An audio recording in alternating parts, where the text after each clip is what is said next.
நமச்சிவாயம். ஜெயவராகி. ஆனி மாதம். ஆனி மாதம், இந்த ஆனி மாதத்தை குருவும் செவ்வாயும், அதாவது கடகத்தில் இருக்கக்கூடிய குருவோடு சுக்கிரன் இணைகிறார்.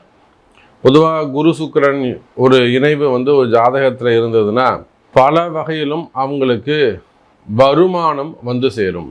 மெயினாக குரு ஒரு பணம் கிரகம், அதே போல் பொருள் கிரகம், செல்வத்தை குறிக்கக்கூடிய கிரகம். அதே போல் சுக்கிரனும் செல்வத்தை குறிக்கக்கூடிய கிரகம்.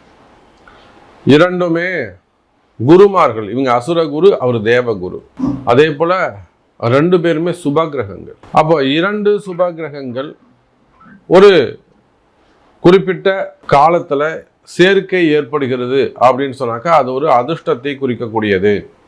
அப்போ நிச்சயமாக இந்த கடகத்தில் இருக்கக்கூடிய குருவும் சுக்கிரனும் அவங்களோட புதனும் இணைக்கிறார். அப்போ நிச்சயமாக விளையாட்டுத்துறையில் இருக்கக்கூடியவங்க, ஸ்போர்ட்ஸில் இருக்கக்கூடியவங்க, அந்த டிபார்ட்மெண்ட்டில் ஒர்க் பண்ணக்கூடியவங்க, அந்த பிளேயர்ஸாக இருக்கக்கூடியவங்க, அதே போல் கவிதை, டாக்குமெண்ட்ஸு, இதெல்லாம் புக்ஸு, இந்த மாதிரி இடத்துல ஒர்க் பண்ணக்கூடியவங்க, கிரியேட்டராக இருக்கக்கூடியவங்க, ஆடிட்டர்ஸாக இருக்கக்கூடியவங்க, கலைத்துறையை சார்ந்தவர்கள், எல்லா கலைகளும் அதில் வந்துடணும். கலைத்துறையை சார்ந்தவர்கள், சினிமாவில் ஆரம்பித்து கடைசி நிலையில் இருக்கக்கூடிய சிலம்பம் வரையிலுமே கூட கலைத்துறையை சார்ந்தவர்கள், டீச்சர்ஸாக இருக்கலாம், அங்கே நீங்கள் அகாடமியாக இருக்கலாம், ஸ்போர்ட்ஸ் அகாடமியாக இருக்கலாம், அல்லது அந்த கலைகளை சொல்லிக் கொடுக்கக்கூடிய ஒரு இன்ஸ்டிடியூஷனாக இருக்கலாம்.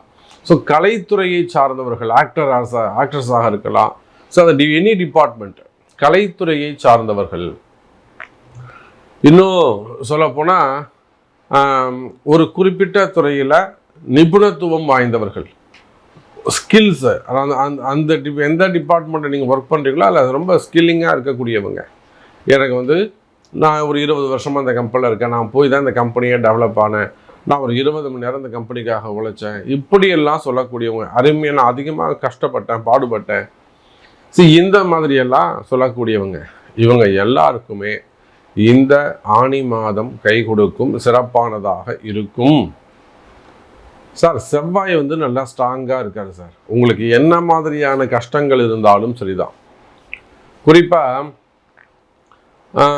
பணம் கையாடல்கள் விஷயமா வரக்கூடிய பயம் அல்லது ஒரு சந்தேகம். ஒரு இடத்துல ஒர்க் பண்ணுறீங்க, அது நீங்கள் ப்ரைவேட் ஜாபாக இருக்கலாம், கவர்மெண்ட் ஜாபாக இருக்கலாம்.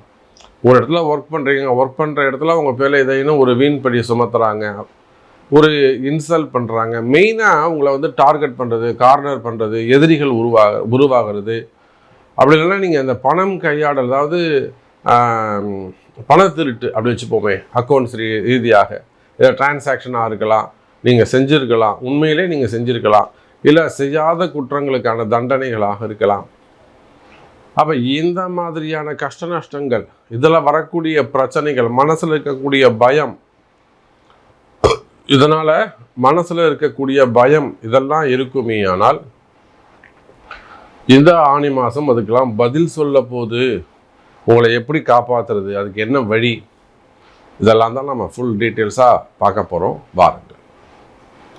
எவ்வளோ நிறைஞ்சது? மிதுன ராசி. ராசிநாதன் புதன் பகவான் ராசிக்கு 2வது வீட்டில் இருக்கார். நான் சொன்னேன் மிதுன ராசிக்கு நல்ல நேரம் ஸ்டார்ட் ஆகிடுச்சு. ஏன் ஸ்டார்ட் ஆச்சுன்னு சொல்கிறேன். சார் குரு 2ஆம் இடத்துல இருக்கார் சார். அது ஒரே ஒரு காரணம் போகிறோம். எல்லா நன்மைகளும் அந்த வீட்டில் ஒரு கணபதி ஹோமம் பண்ணுறது, ஒரு சுதர்சன ஹோமம் பண்ணுறது நல்லது. இப்போ என்னுடைய கிளைண்ட்ஸுக்கு நான் அதுதான் சொல்லிக்கிட்டு இருக்கேன். இப்போ இந்த வாரம் கூட கிட்டத்தட்ட 4 நாட்கள், ஒரு 2 நாள் ராசிபுரத்தில் இருந்தேன், 2 நாள் கோயம்புத்தூரில் இருந்தேன், ஒரே ஒரு நாள் மட்டும் திருப்பூரில் இருந்தேன்.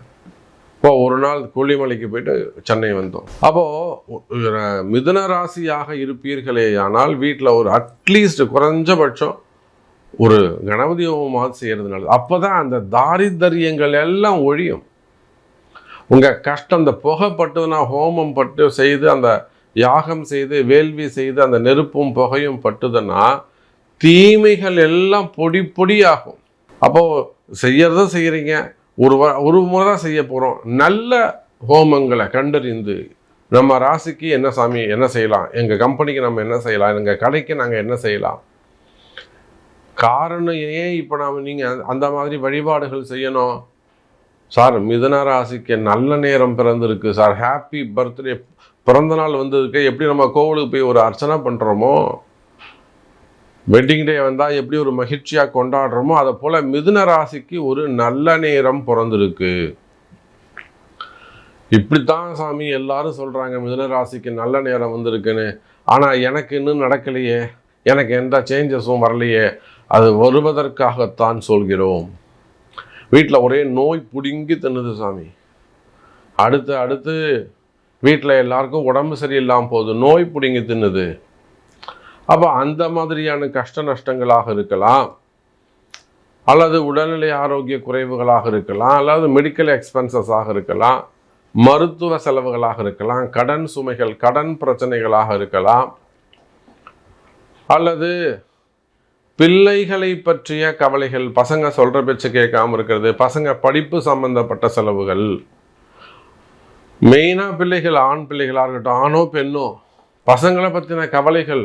படிக்க வைக்கிறது, வேலைக்கு போக மாட்டேங்கிறாங்க, படிக்க மாட்டேங்கிறாங்க, அல்லது படிச்சுட்டு சும்மா இருக்காங்க, வேலைக்கு போக மாட்டேங்கிறான், ஹையர் ஸ்டடீஸ் பண்ணிட்டா சாமியில் வேலைக்கு போகணுன்னு நினைக்கிறான், குழந்தை கஷ்டப்படுது, எழுதுது, பாஸ் பண்ண மாட்டேங்கிறாங்க, வேலை கிடைக்க மாட்டேங்குது, மாப்பிள்ளை கிடைக்கல, பொண்ணு கிடைக்கல.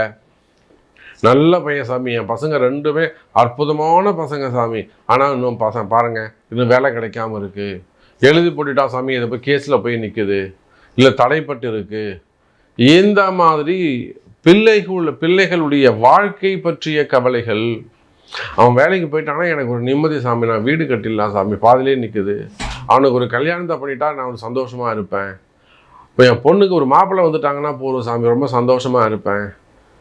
அப்போது பிள்ளைகளை பற்றிய கவலைகள் ஒரு பக்கம் பாசிட்டிவாக இருக்கும், இன்னொரு பக்கம் பார்த்தீங்கன்னாக்கா சொல்கிற பேச்சு கேட்க மாட்டேங்குது சாமி, வீட்டை விட்டு வெளியில் போகிறேன்னு சொன்னது, நான் இதைத்தான் செய்வேன் அப்படின்னு அடம் பிடிக்குது சாமி, திருந்தவே மாட்டேங்குது. நம்ம என்ன பண்ணுறதுன்னு தெரியல. அவங்க எங்கள் வீட்டுக்காரர் தெரிஞ்சால் கஷ்டமாயிடும், ரொம்ப வருத்தப்படுவார், குடும்பத்துக்கே ரொம்ப அவமானம் ஆகிடும் சார், கௌரவ குறைச்சலாகிடும் சாமி. அப்போ ரெண்டு பக்கமும் பிள்ளைகள், ஒரு பக்கம் சொல்கிற பேச்சு கேட்கக்கூடிய அற்புதமான சத்தான குழந்தைகள், இன்னொரு பக்கம் கால நேரம் பிள்ளைங்களை ஆட்டி படைக்குது. அப்போ எப்படி இருந்தாலும் பிள்ளைகளை பற்றிய கவலைகள் இருக்குமே. ஆனால் கவலை வேண்டாம் எனதருமை மிதுன ராசி அன்பர்களே, நல்லது நடக்கும். அற்புதமான கால நேரம் துவங்கி இருக்கிறது. இன்னும் சொல்லப்போனால் மிதுன ராசியை பொறுத்தவரையிலும் பொதுவாக 2ஆம் இடத்தில் இருக்கக்கூடிய குரு பகவான் உங்களுக்கு ஒரு நல்ல யோகத்தை கொடுக்கிறார், தனயோகத்தை கொடுக்கிறார். உங்களுக்கு அந்த பண கஷ்டங்கள் அதாவது இது இப்போ எவ்வளோ விஷயம் நான் சொல்லியிருக்கேன் பாருங்கள்.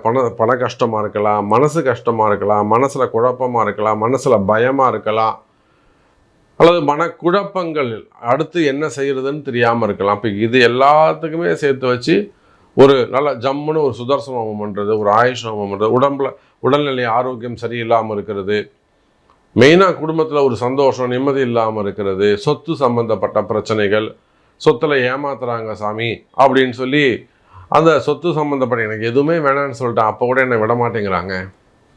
அப்போ அது சம்மந்தப்பட்ட சொத்து பத்து சம்மந்தப்பட்ட தகராறுகள், அதனால் வரக்கூடிய எதிர்ப்புகள்.